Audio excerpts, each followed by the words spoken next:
Most humans focus on what they do in conversation. And, of course, when they compare themselves to others, they say, well, at least I don't do that. But today's author that I'm interviewing is named Nick Cooney, and his recent book is What We Don't Do: Inaction in the Face of Suffering and the Drive to Do More. Nick Cooney is taking a philosophical stance and a thought exercise in this book that I believe many of you will enjoy.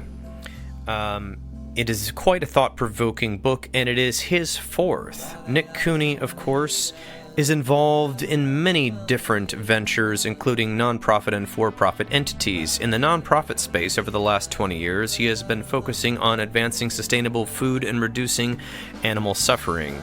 Most recently, he founded and serves as board chair of the Lever Foundation, a 501c3 public charity that works to advance sustainable food supply chains in Asia. He previously founded and ran the animal protection charity, the Humane League, and was the co-founder and former board chair of the Good Food Institute, the world's largest non-governmental organization working to grow alternative protein spaces. nickcooney.org, and you can learn more at nickcooney.com, which is his website about his endeavors, as he is the founding and managing partner at Lever VC, an early-stage venture capital fund that primarily invests in sustainable food, food tech, agricultural tech companies, and their interests include plant-based foods, seed and animal genetics, functional ingredients and inputs, and many more. All right, stay tuned for the interview.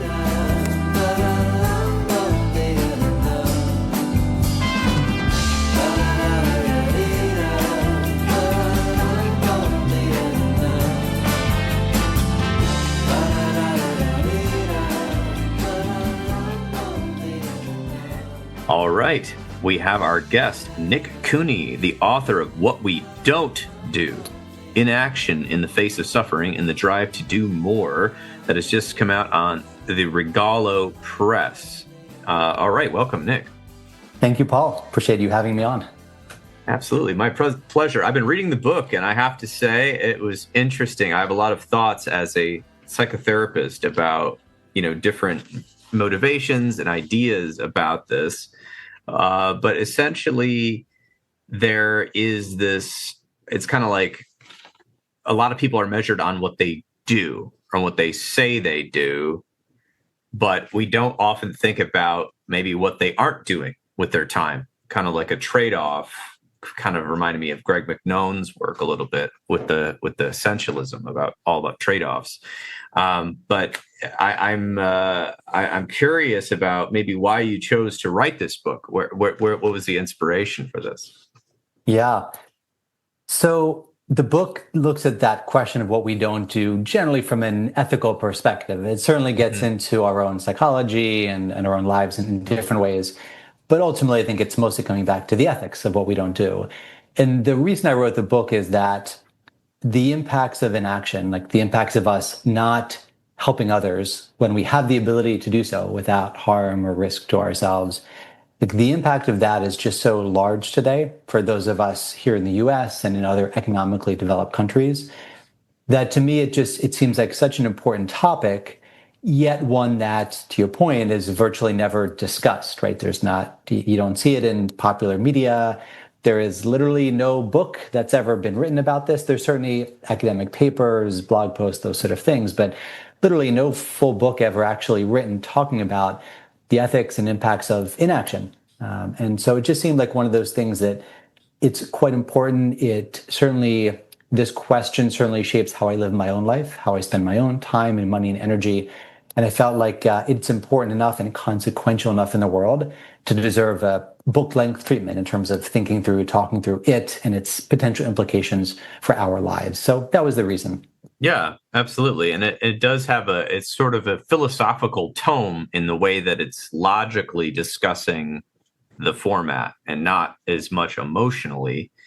And you're kind of giving the reader a choice. In part of the book, you're like, well, if it doesn't fit with you, then you can leave it, right? This isn't for you. If this is for you, then you might have to actually think about this and try to integrate this into your decision making. You said here, well, it is a book about what we don't do. It is about the good things that we could be doing but are not. It is a book about our failures to act and the suffering of others will endure as a result. While this was not the case for most of human history, and is still not true for some people today, for you and me, the good things we don't do lead to far more suffering in the world than any directly harmful thing we do. Our biggest ethical failings are the failings of inaction. And then you say it's not supposed to be a downer. We're supposed to look at this on the positive side. And I would say that yeah, let's delve into that. But I have theories, and I usually don't espouse them. But I have a theory about why a lot of us don't take action. But I want to hear about. Let's go for the book first. So there's an example in the beginning. So I'm not spoiling anything. You should really read the book. It's very readable. I read most of it in 2 days. So I mean, it's a good read. It's not hard to read. When you talk about in the 1500s, this guy Jean Pierre. He had a lot of money, and he had a lot of food in his storehouses, and he was kind of like the mogul of the area. And where was he? In France? Was this? Indeed. In France. Indeed. Yes, it was in France.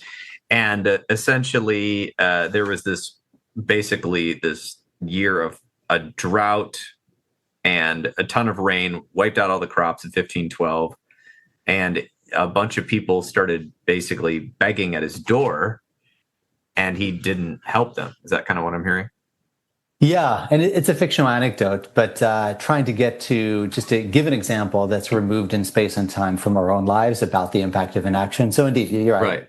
Wealthy merchant, normal guy, by all external measures, seems like a good person, ethical businessman, nice to his family, supports the local church and artists, friendly to the folks around him, doesn't lie and cheat and steal and things like that.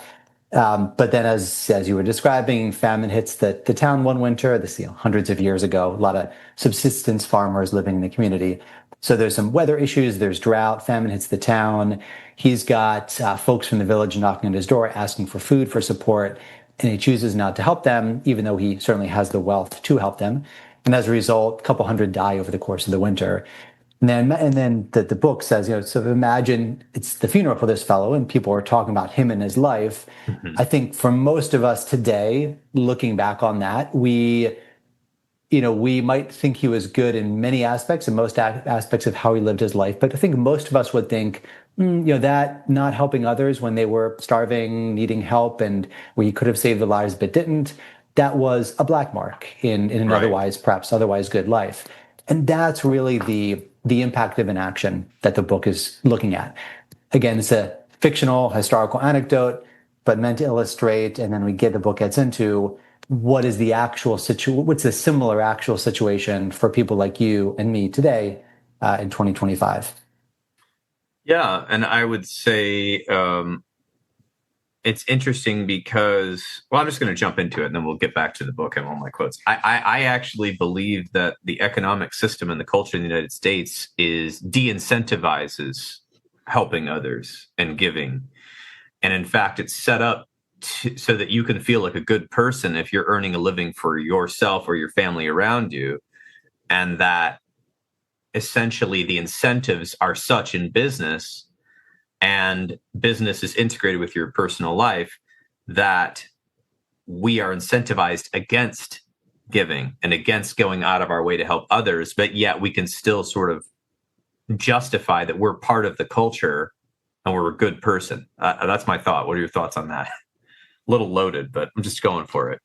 Well, I would definitely agree with you that there's no real cultural pressure or incentive to donate, to give of our time or money or energy. Mm-hmm. Indeed, no one cares. No one's going to judge you better or worse if you don't. No one's going to know in the first place. But even if they did know, no one's going to judge you worse. Your neighbors do not care if you give 0%, 2%, 5%, 20% of your income to charities. If you spend your time volunteering or just doing things that make you happy.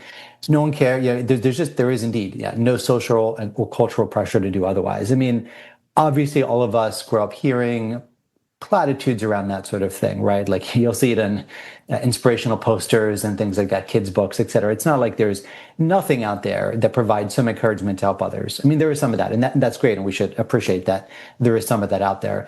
But there certainly is no strong cultural pressure to help others in the way there is cultural pressure to do other things like be fashionable and stylish and good looking, like have relatively modern car, house, those sort of things.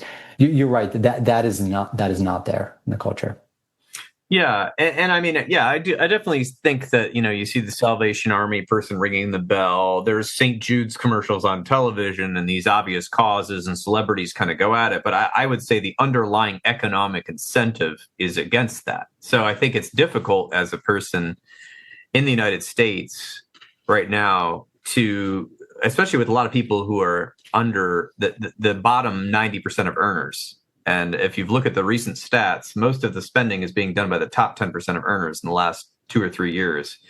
And the stats of the people under that are very low. And so in a way, it's a very strange pull that, we want the world will be a better place all around if we all gave some, right? If we all gave money or time or help to our neighbor. And yet it's not as celebrated as I think maybe it would be useful, right? And the impacts of that.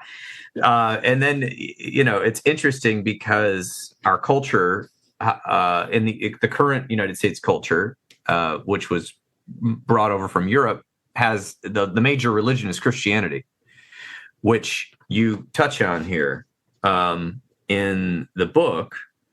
Of course, you talk about a lot of these things. You talk about yourself, about how you felt the pressure of I don't want to spend all this money in a dorm when somebody's starving in Africa, basically, was your thought process. Let's talk on that for a second. Yeah. You were young and people thought there was something wrong with you because you didn't want to spend this money on a dorm that you felt was exorbitant when other people don't even have a dollar, for food. Thoughts on that? Yeah. This was the sophomore year, freshman into sophomore year thoughts, as I was 19 at the time, probably. Yeah, it was exactly that, right? I mean, a dorm for a semester. And so this is the year 2000, I think I was going into my sophomore year in college. A dorm for one semester, 3.5 months, was something like $2,000, which was a lot of money. I mean, in general, but especially back then and for me at the time. And just knowing that there's literally a billion plus people living on less than that this year, probably several billion at the time, living on less than $2,000 in a year for everything. And I would spend this on 3.5 months of a dorm room when I have other options that really aren't that much worse. So for me, what were those other options? I could crash with friends, sleep on their floor. It's not the most convenient. Of course, I enjoy having my own bed. But it wasn't the worst thing in the world. So, is it really right for me to spend this money in that way when others could use that money much better? Now, it was a very sophomoric attempt at trying to be ethical because I didn't actually do anything to help those who needed it, right? I didn't turn around and take that $2,000 and donate it to folks who were starving. So, it was in hindsight, it was inconsequential. It felt like I was doing the right thing, but it didn't actually do any good for the world. But I think if you get past that kind of sophomoric approach to it and think through it more, I think there is very good rationale, logic behind that, right? I mean, it really is the case that every day for most of us, we use our money to have very, very, very small incremental benefits to our own lives, and sometimes use our money in ways that don't actually benefit our own happiness at all, when that same amount of money really can be life or death or extreme suffering or not for others around us. Well, I think the logic holds, right? And I think as a young person, you were attempting to sort of reconcile your level of, I guess, wealth in the United States. We have a lot of wealth here. And how do I be congruent with that? And you're right. And so that's an interesting premise. And so it's I didn't feel right about that.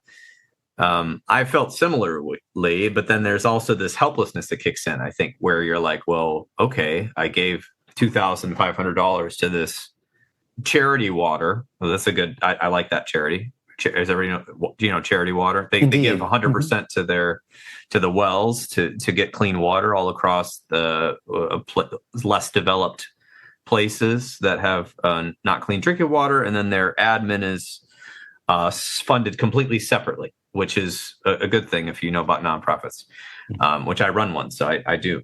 Then you're like, okay, but I did that. Okay, I feel better, but like now what? How do I know where how much can I help when there's this amazing, a massive abyss of people that need help? Like, just what I mean by abyss is just like this massive hole of like, well, I threw $2,500 in there. Okay. Well, that helps some people. Okay. But then there's like more and more and more. And so, especially being a person who, in psychology, you want to care about other people. At the same time, you want to have boundaries, right? You want to be able to make sure that you're not being harmed, but where's the line there, right? For everybody, it's a little bit different.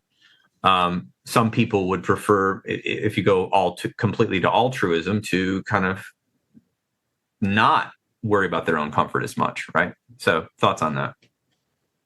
Yeah. So certainly there could be a pathological place to which one could take this, right? Like, if one were to take this to what I would call an extreme, and say, okay, I'm just going to literally give away everything I have. I'm going to follow it. And I'm not Christian myself, but as you noted, Christianity is of course, the biggest religion in the US and the biggest religion among wealthier industrialized countries. So let's say one were to follow the directive that Jesus gives in the Bible of, take all you have and give to the poor. And that's how you get into heaven. And I would give away all my money, give away my thing, all my possessions, help the poor.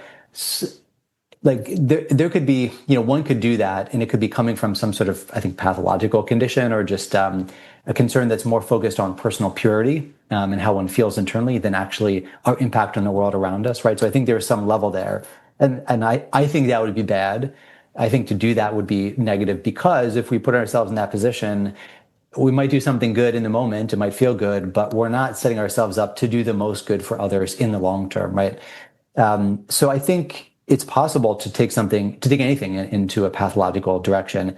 Same for anything, right? You could overexercise to a point that it is like there's actually something wrong going on.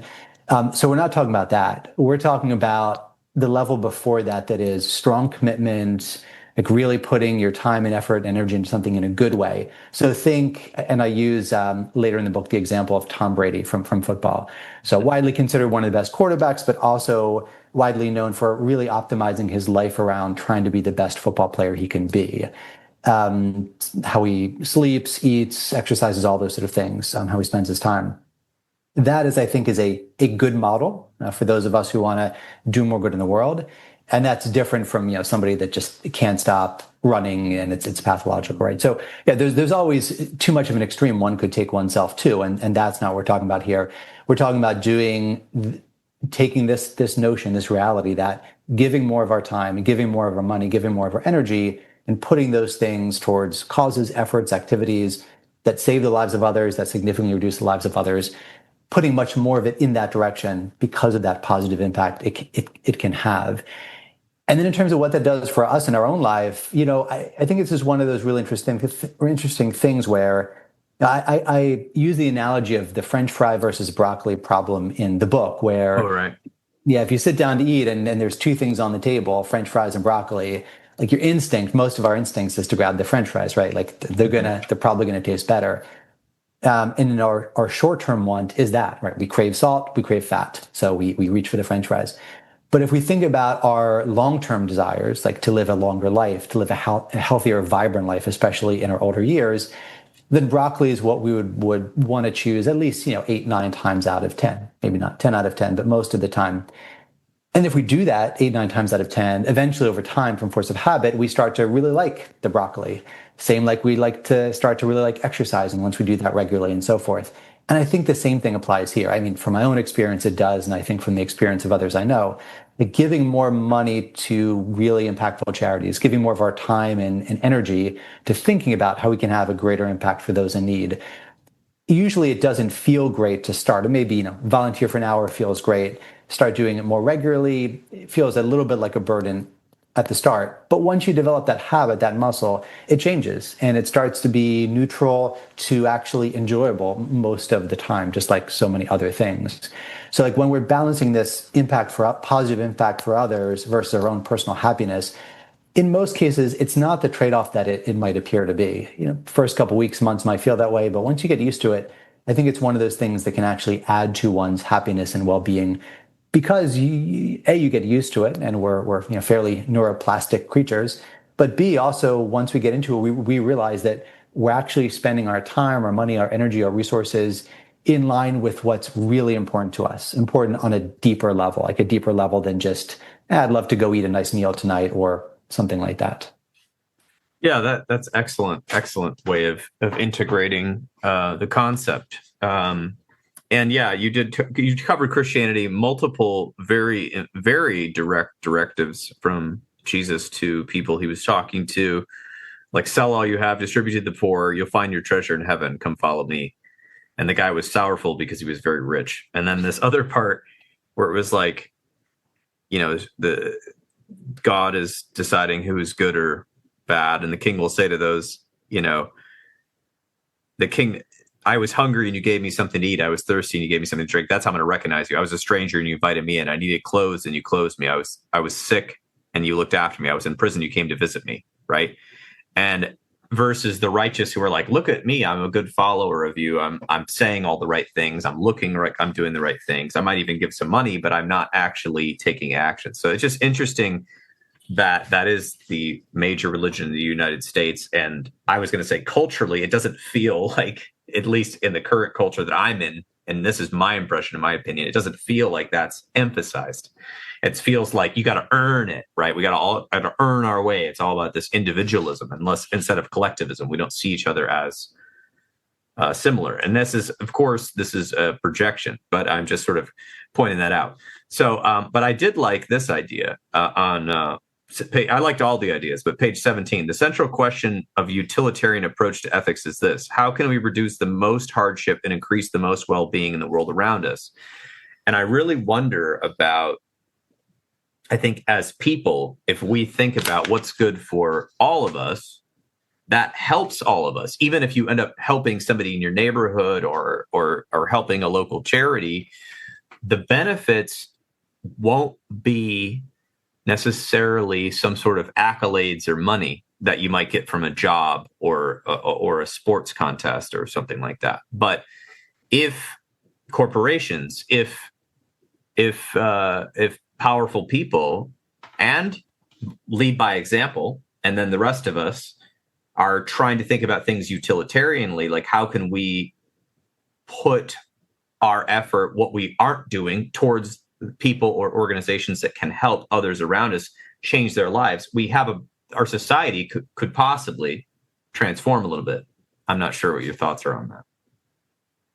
Absolutely. I think more modeling of the behavior, not just of doing something that looks good publicly, but doing something that involves giving a lot of oneself and one's resources to things that really do move the needle significantly, that are very high impact and highly efficient impact, right? Like high impact per dollar. Having more folks model that would be, I think, lead to some really great outcomes, because we certainly are, species that learn by copying, right? We see what others are doing, and then we copy the things that we like or resonate for one reason or another. And so I think if there were more cultural models of exactly that yes, we'd definitely be in a better place, moving in a better direction. Yeah. And I want to talk about the evaluation portion, which I think was interesting, because this isn't necessarily a self-help book. I think it's more of a philosophy book.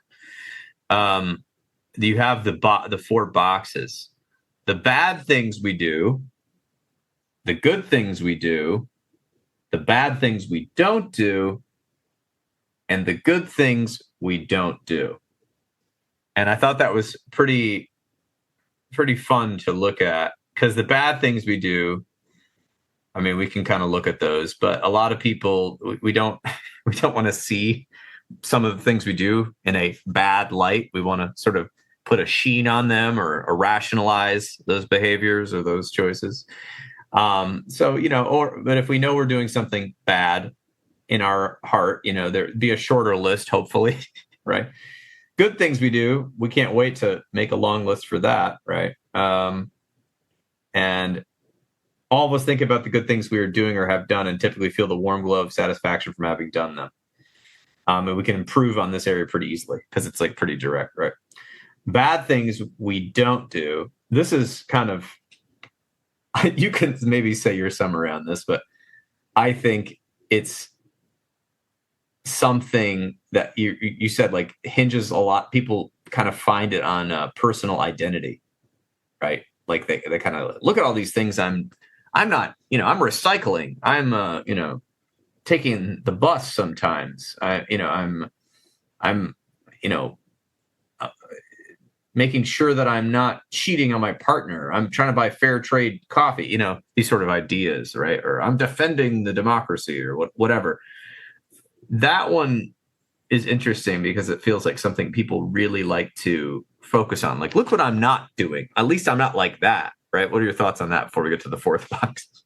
Yeah, I think it's good not to do bad things, right? So I think that is good. But yeah, to your point, and the book makes the case that I think it's easy for certain folks to have their identity wrapped up in that, and their main focus is those sort of things. Yeah, and it can it's helpful to avoid doing things that are particularly harmful. If we focus too much on that, we might miss the fact that, okay, like while we were worrying about not causing very small harms over here, we miss the fact that we could take our time and our energy and do massive goods over there. And that's really where the bulk of our impact, where the impact of our lives on the world around us is going to happen.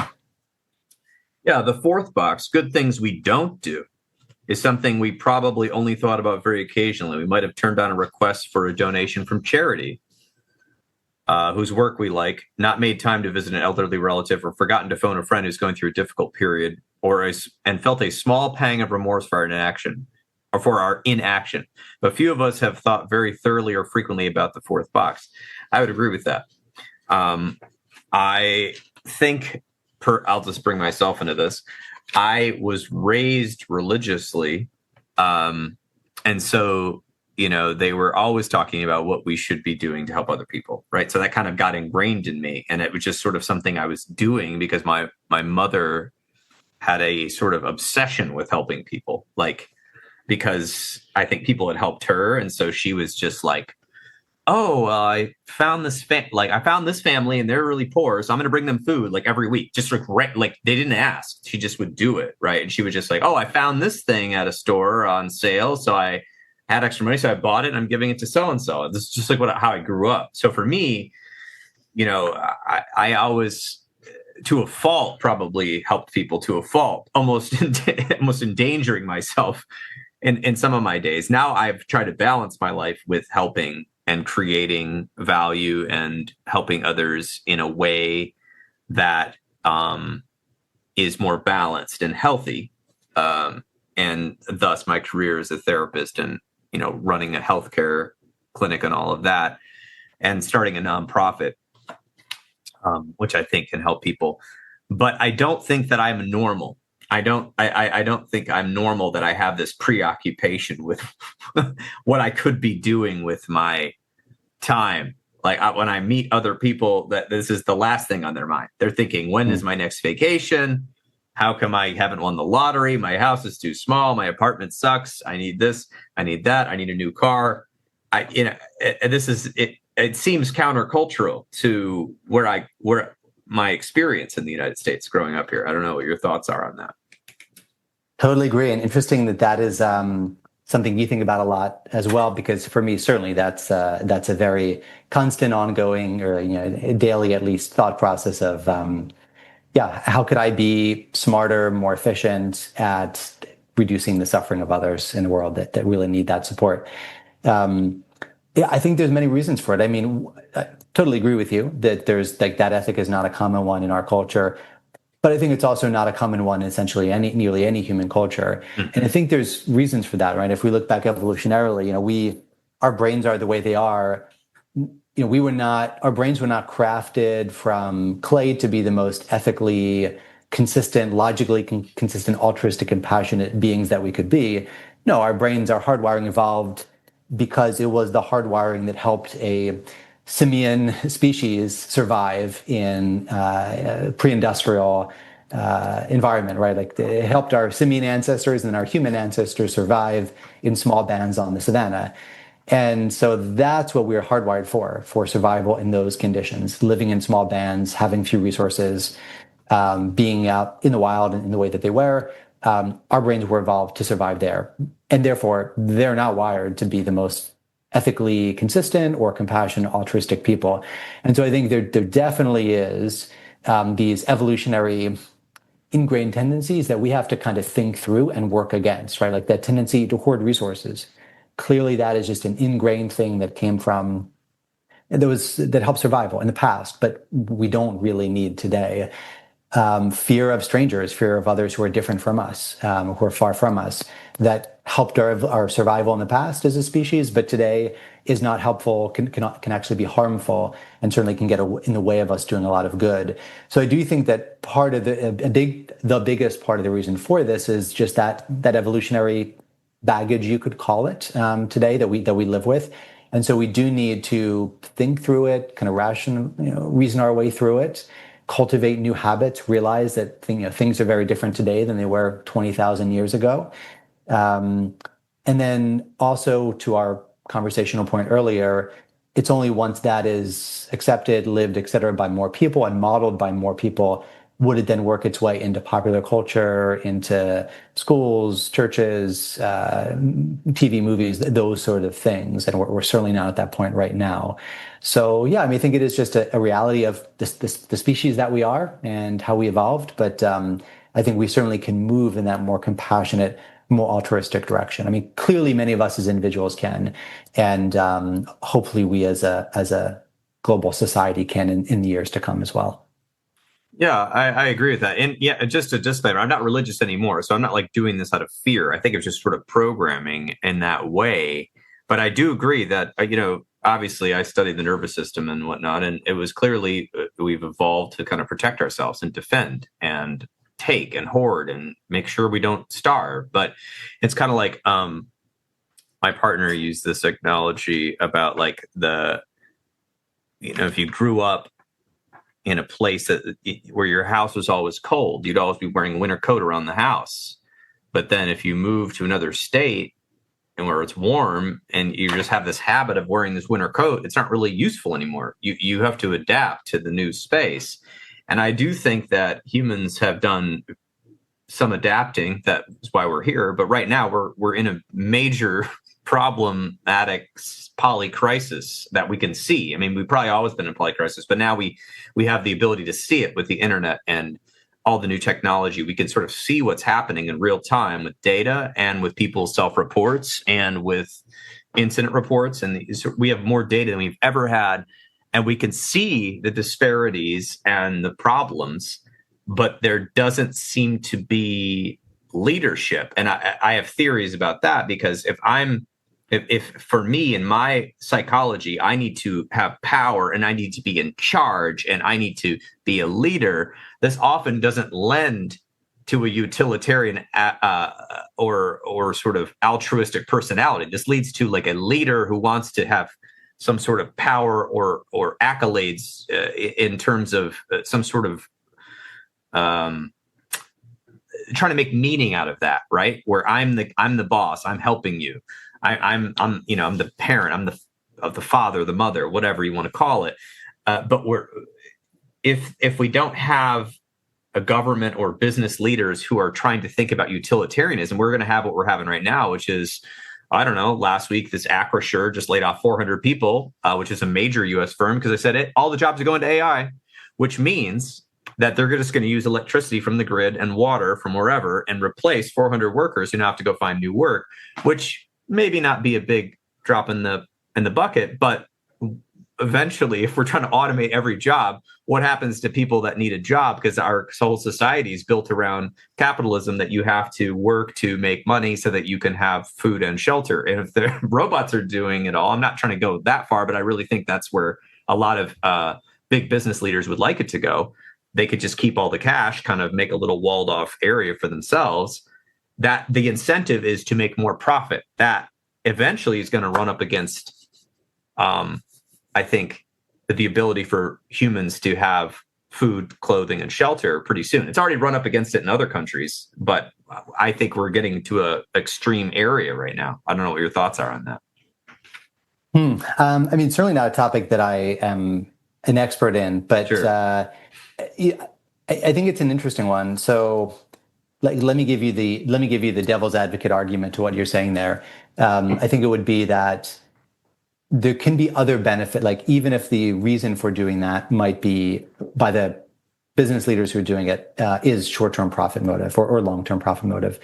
I think there can be, like, the devil's advocate argument would be that there can be other longer-term benefits as well, and that anytime you can increase efficiency, generally speaking, I mean, obviously there can be big caveats and asterisks here and counterexamples, but generally speaking, when we become more efficient technologically, where we can produce more with less, accomplish more with less energy, cost, time, etc., it in the long run is good, generally speaking, good for society, as long as there is some redistributing of wealth through taxation and social services and those sort of things. So, yeah, in a world where you could have 500 people or 300 people doing the same work and producing the same outcome, in the short term, there's a harm in having 300 instead of 500. But in the long term, when that's replicated across country or world, probably in the long term, it creates better conditions on average overall, even though there's a rockier period. I would say that might be the counter argument. But again, we're getting into territory that I'm definitely not an expert in. And I think that the general point you're making of we need to think about the downsides, even the short-term harms, even if they're not long-term harms of these changes. I mean, I think we're exactly on the same page there, right? That we don't want to throw people under the bus, and we don't want to see significant suffering in the short term, even as things move in perhaps a better direction from a long-term trajectory, a long-term vantage point. Well, yeah, I mean, in a utopian novel of science fiction, the robots do all the jobs, and people all are given housing and food by some sort of utilitarian altruistic government or something, you know what I mean? Like, but that sounds like something Americans are afraid of in a way. So, I mean, I get what you're saying. I just am thinking, like, can this thinking get into leadership that's concerned with their property, with their business, with their profits? I think that's where it rubs against it. Yeah. Like you said here, we're the wealthiest nation, United States, per capita, and also have above average rate of charitable giving. Contributions average just 3% of annual income. That's what you said. Yeah. And interestingly, let's project ourselves in the future. Let me give you a hypothetical scenario. Right. 50 years in the future, the average American is 10 times wealthier, adjusted for inflation, all that. 50 years in the future, the average American is 10 times wealthier than they are today, for whatever reason, AI, whatever. If today the average American gives 3% of their income, what would you think they give 50 years in the future if they're 10 times richer? 3% more. Got it. Was I right? So, I mean, of course, we'll see what the future has to offer, but we've gone through exactly that experiment in the last 50 years, because today, on average, we are 10 times wealthier, even after adjusting for inflation, than we were about 50 years ago. And in that time, charitable giving rates in the US have gone down slightly. So only very, very slightly, but they've not gone up. They've just gone down very slightly. And so despite this explosion in wealth, where we are in obviously one of the most wealthy countries in the world, in the time period in human history where there's by far the most explosion of wealth, we have not increased our charitableness whatsoever from a percentage basis, which I think speaks to the fact that it's not that we can't give more. Like, clearly we could give a lot more. It is a psychological, philosophical, cultural, ethical thing that's at stake. There's not a practical barrier for some of us, for some people, of course, but for many of us, there's not practical barriers to giving a lot more of our time and money and energy. It's purely, volition, psychology, culture, etc. Oh yeah, it's interesting. Culture, just for fun, because I've got so much more of your book I want to discuss. I don't want to give away the whole book, but I want to point out something that I don't know if you've seen this, but there are, for the like smaller givers, there's all these new sort of things where it's like, buy my energy bar, I give 5% to women's shelters. Buy my hat, 3% goes to helping plant trees or something. So it's like kind of like a capitalist, like, buy this, you get something and you get to feel good about it because my company is a good company. And then of course we have the traditional charitable events where your name goes on a brick or, in a newsletter, kind of like, look at this, look at how much they gave. That's amazing, right? We're all like impressed, to see the family name or the foundation up there. It's interesting. I feel like they're using some pretty good psychology there, which is like, you want to feel good about giving, but you also want something. You want a little prize for that. I don't know if that was in the book. It's not, but you're totally right. I mean, you could. I definitely agree with you that it's, if that works for charities, great. Like, keep doing it. If it gets more money in the hands of causes, programs, et cetera, that save lives and reduce suffering, great, keep doing it. On the flip side, or another way to view it would be also like a kind of sad commentary on us, right? That even for that tiny fraction of money of our income that we do give to charity, for many of us, we're only doing it, or like to be coaxed into doing it, we have to have our egos flattered in some way. Yeah, it's not a great commentary, I think, on our benevolence as people. Yeah, it's something or else. I just noticed it's an observation. I like how you looked at both sides of that. To get back to the philosophical premise of this, you kind of go through it 3 or 4 times in the book where you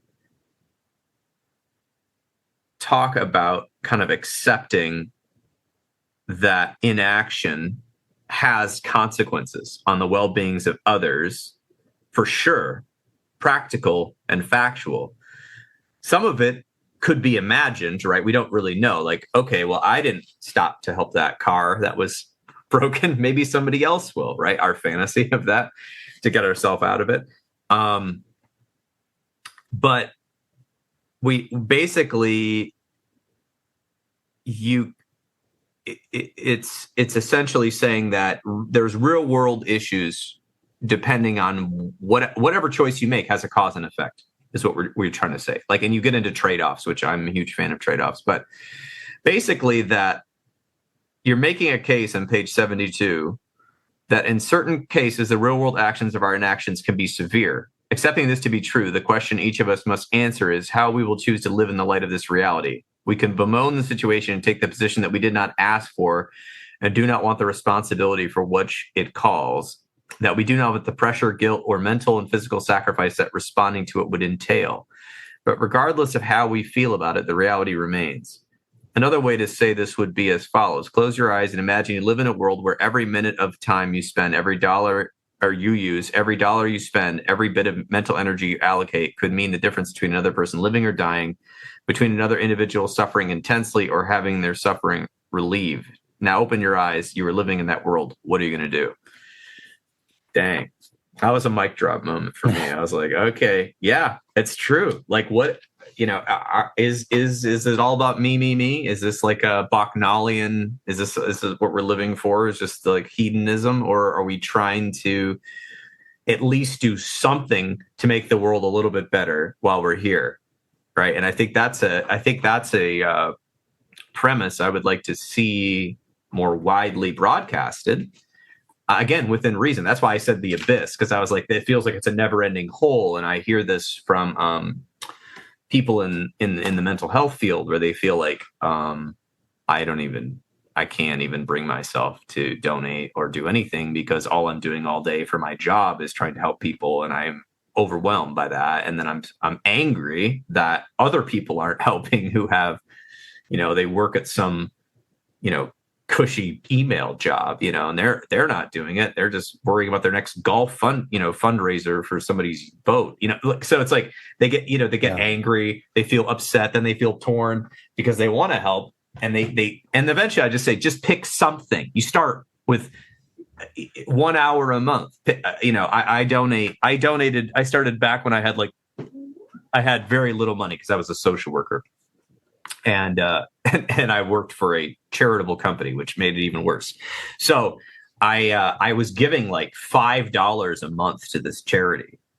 And I'm still giving that charity now, but I'm giving like $75 a month, right? But this is like how many years later? But that took discipline, because back then I was like, oh, I'm only making 30,000. Like, I need to be taking that. And then, but I was like, what? You're giving up like a coffee or a gallon and a half of gas, like whatever, you'll survive. So it was like I had to get used to it, kind of like a kid who's, you're trying to build up a kid's stress response. They have to get used to running around the track. They have to walk first, right? So it's like I started giving, and I was like, okay, that feels better. Okay. And I realized for me, the end of the year contributions were not good. I was like, I got to give monthly. That way I just fit it into my budget. So then I started making a budget, and my partner and I, she and I decided, okay, we're giving this much a month away to charity, and it's going to go. And then we have a random one, which is like, we can like give something to our friends, like, buy them food or something like that.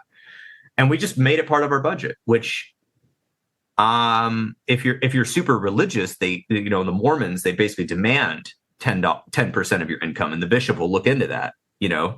The Catholic and Protestant churches, it depends on where you go, because there's 31,000 plus denominations. But they use a lot of guilt or whatever. It's kind of, but they want you to give to their church, not necessarily charities outside that might be doing a direct impact, right? So that's how I started it. That's kind of I was just trying to give advice to the listeners. Like, it doesn't have to be big. It can be small. And then if you can do it, if you can maintain it, then you could do more. I did overdo it one time. I remember I was working. My job was so insane. I had to do what's called clinical notes, and I would do them all on Saturdays. So I was getting like carpal tunnel, like typing all these things. Now AI does it for people. I don't use it, and I remember I was like, okay, I got to type all these notes for like 3 hours, and then I'm going to go volunteer at this event. And I remember my friend going, why are you doing that? I was like, I don't know. I feel like it's the right thing to do. I can go volunteer at this event. And they're like, he's like, you need to do something for yourself. You aren't taking any time off. And he was right. So I did. But I think that is not also common for the US. But anyway, thoughts on any of that? Yeah, all of that resonates. One additional thing that it makes me think of that the book goes into is, so we were talking earlier about how giving more, doing more to help others can initially might feel like it will be unpleasant, but once you get used to it, it feels either neutral or positive. There certainly can be a point where there is real trade-off. And maybe you describe an example of one of those points where like actually doing more, giving more of your time or money, like actually does feel a little bit unpleasant, like no matter how you want to frame it. Like you just would really rather not do it. I really would rather have the Saturday afternoon to just relax, watch college football, whatever, chill. And yeah, I really would rather not spend it volunteering or whatever that has a really good positive impact. I think one thing I keep in mind in those situations, one thing the book goes into is, the reality is today there are, just in the US, let alone the rest of the world, millions of people making much more significant sacrifices of their time and their energy for things that are far less important. So, for example, think about elite athletes at any level, right? The number of work hours they put in, what they put their bodies through, just to be a slightly faster runner or a slightly better hitter of baseballs or whatever. Think of the hours of investment bankers or surgeons or many others in the medical profession, where they will put in really significant numbers of hours, certainly beyond what's enjoyable for them personally. And they will put that in some cases, both to help others, like in the case of a doctor, or in others, just to make more money. And if we think more broadly in other parts of the world, the number of parents who will do very unpleasant jobs, factory jobs, mining jobs, things like that are really unenjoyable, but they do it not just so they survive, but so that their kids can go to school, could go to college, could have a better future. There's just so many people in the world sacrificing so much more, in some cases for also like very good altruistic reasons, in other cases for trivial reasons, like again in the sports example. And so I think like I sometimes will think to myself, okay, if that investment banker is willing to work that many hours a week just to make more money, I should probably be able to put in roughly the same amount or nearly as much when the thing that's on the line is lives that could be saved, suffering that could be happening or not happening, et cetera. So I think that perspective can be helpful, because so often I think our judgment about our current situation and our happiness level is obviously heavily filtered by our thoughts about the situation and the perspective we're taking. So I think taking that perspective and thinking about what others are doing, how much others are sacrificing for far less important things, can be good motivational fuel for being willing to give more ourselves and embrace a bit of discomfort. I mean, it can be good. It can be character building, yeah, and it also can do a lot of good for the world around us, for sure. Yeah, and I think that's very important. And I'm not sure how much you covered in it, but I do know that there are many studies of benefits of helping others and how that actually helps people's mental health, which then translate to physical health, because it's a two-way street. Not that you're going to be like cured of something, but you're going to feel possibly better, right? So the idea is that, what are your thoughts on people actually?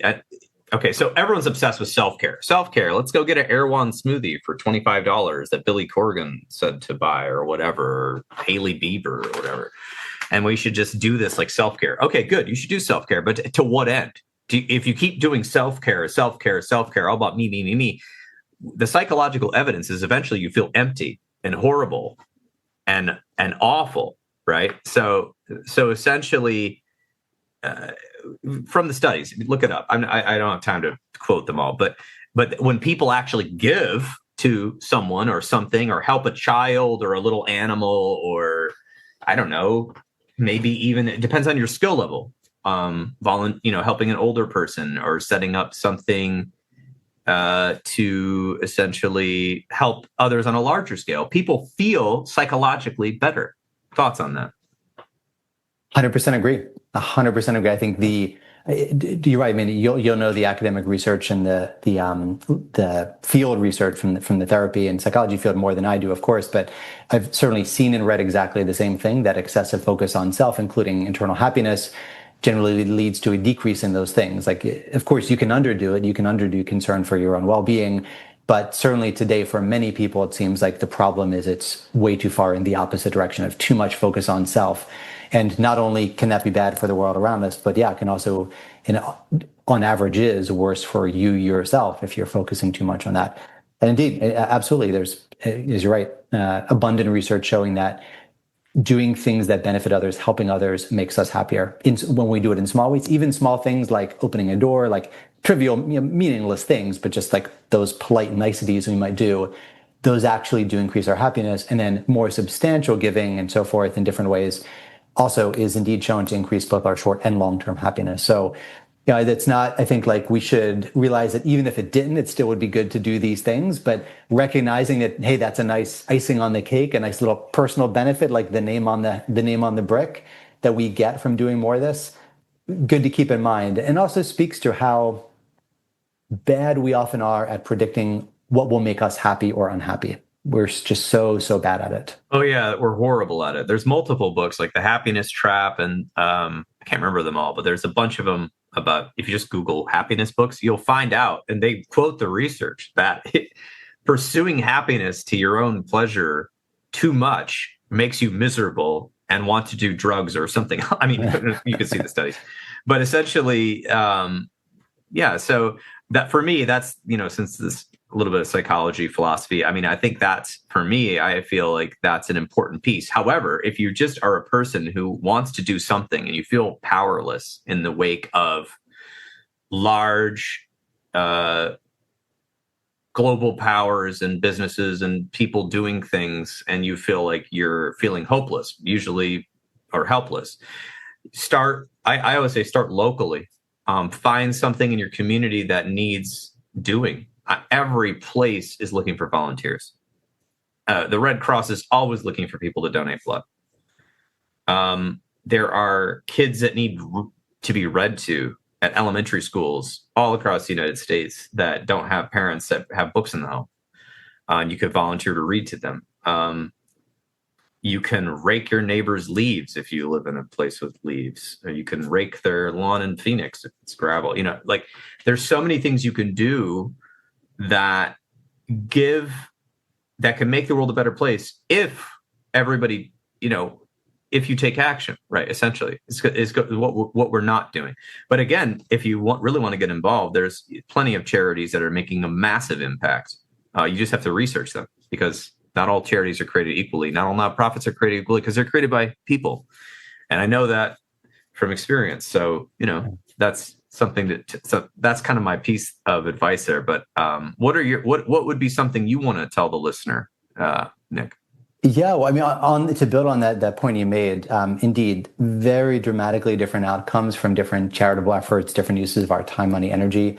And I think for me, the value of really trying to focus on and think over time about, learn over time about, improve our intelligence over time around this idea of putting the limited time and money and energy we have to give towards the things that have the greatest impact is one of the most important things. Like, it's one thing to just give more of our time, money, energy, but if we don't do so in a smart, efficient way, we might produce no good for the world around us, or a little bit of good, or a crazy massive amount of good.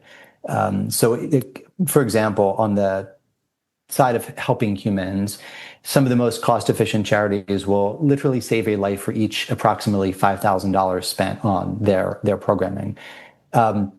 That means that many of us who are in sort of a middle-class salary and give like a bit of that salary could, per year or maybe per 2 years or something like that, like literally save the life of somebody else, and then just repeat that for the next year, the next year, the next year.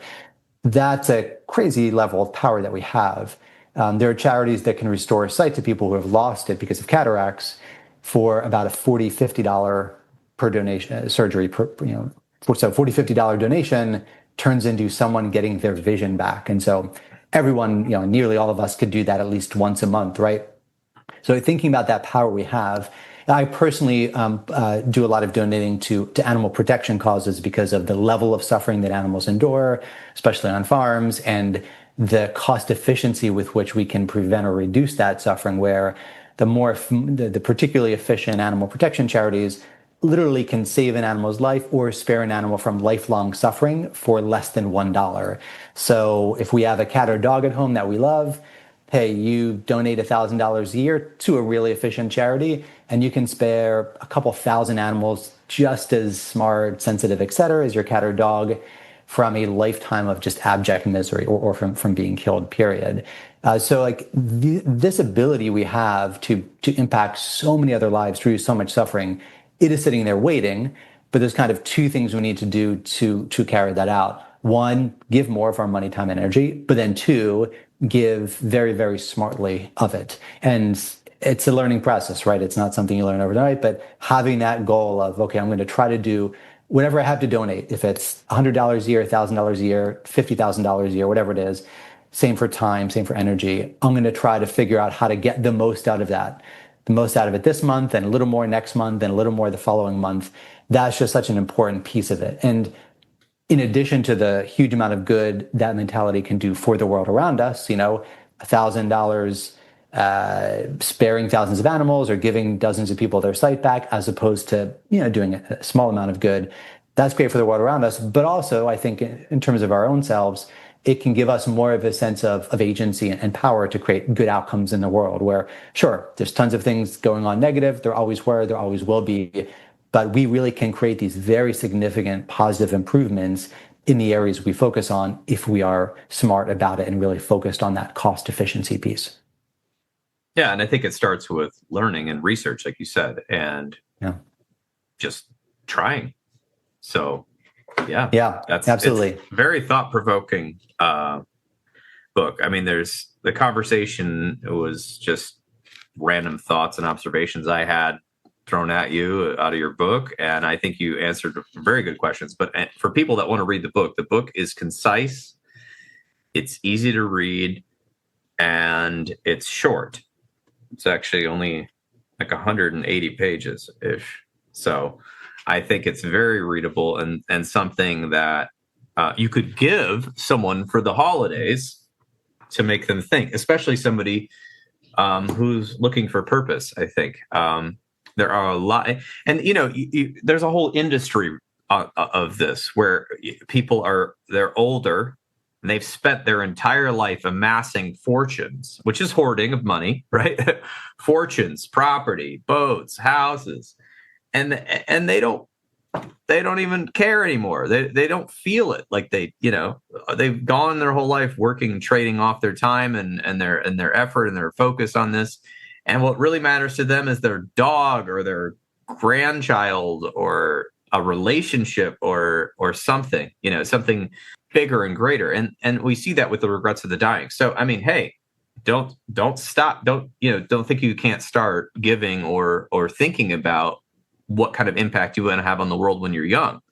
But I would say, especially if you've got somebody in your life who's older, who's amassed a great fortune, this might be a book to hand them, because we're meaning-making creatures. And if your money isn't making meaning for you, then it's meaningless, because at the end, you can't take it with you. As far as I know, I haven't really, but from all the graveyards I've been to, you can take it with you in the dirt, but I don't really think you realize that it's there. So, and if there's an afterlife, I don't think they take I don't think there's an ATM there. So anyway, those are my thoughts on that. So yeah, appreciate that. Any last comments? Where can you get this book? Can you get this book everywhere? Yeah, you can get it everywhere, at least everywhere online. So Amazon, of course, BarnesandNoble.com. It's on this audiobook on iTunes, Spotify, all the places you would expect. Audiobook. Nice. Mm-hmm. Okay, cool. Well, the links will be in the show notes, and get out there and do something, everyone. So thanks so much, Nick, for being here. Thanks, Paul. Appreciate the great conversation. Wonderful. Thank you.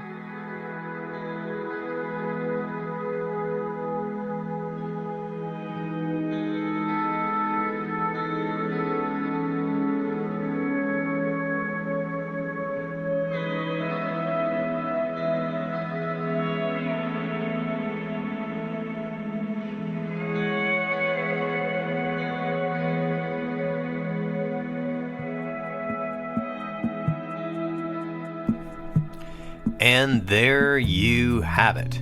This has been another episode of the Intentional Clinician Podcast. If you are enjoying the show, please leave us a rating on iTunes or share the show with people you know. I would surely appreciate it. As some of you know, I am passionate about preventing future violence in the United States. I have started a nonprofit with colleagues called the National Violence Prevention Hotline, which is a 501c3 organization. We are endeavoring to gain funding and collaborators and volunteers so that we can start a 24/7 hotline and chat line to reach potential perpetrators before they may act violently. It is a bold effort to curb violence and save innocent lives by working to connect with potential offenders while they are in the planning stages of violence, help to de-escalate them, and provide resources so that they can get appropriate professional help. The National Violence Prevention Hotline is looking to open up a conversation about violence in society, the causes, and the solutions. You can learn more by visiting our website at violencepreventionhotline.org. You can get involved by writing your congressperson from our website, sharing it with your network, or even donating to the cause. If you are looking for an EMDR International Association consultant, I am a consultant and I can help provide 20 hours that you need to become EMDRIA certified. Just check out the show notes and send me a message and see if we're a good fit to work together. If you are in need of counseling, do not hesitate to make an appointment with a local counselor in your area. You can also make an appointment with the excellent clinicians at Health for Life Counseling in Grand Rapids as part of the Trauma Informed Counseling Center of Grand Rapids by visiting www.healthforlifegr.com. And if you are in the state of Michigan, you can also schedule a telehealth appointment. The recording you just listened to consists of the personal opinions of Paul Krauss and his guest, and while these are based upon the literature they have read and the experience in their respective fields, the information on this podcast should not be viewed or thought of as the definitive opinion on any subject. Listening to this podcast is not a substitute for treatment. If you're in a crisis, please call 911 or the National Crisis Line at 988. Support your local bookstore by shopping at bookshop.org. That's www.bookshop.org. It donates a percentage of sales to local bookstores all across the United States, which I think gives character to our cities and a place to hang out and a place to explore. You can order from the comfort of your own home online while supporting businesses near you. If you are a therapist and you are not involved in your local counseling or therapist or social work organization, please get involved to at least pay dues so that we can have lobbyists help keep mental health care accessible at the government level, and also expanding into schools and other places that need it. And also, if you didn't know, counseling organizations and professional organizations are working to keep us from becoming gig workers for a lot of large corporations who are coming in and trying to buy up local counseling agencies or basically pay you what they pay for people to deliver food to your house. So, get involved. Until next time on The Intentional Clinician, I wish you all a safe and peaceful week.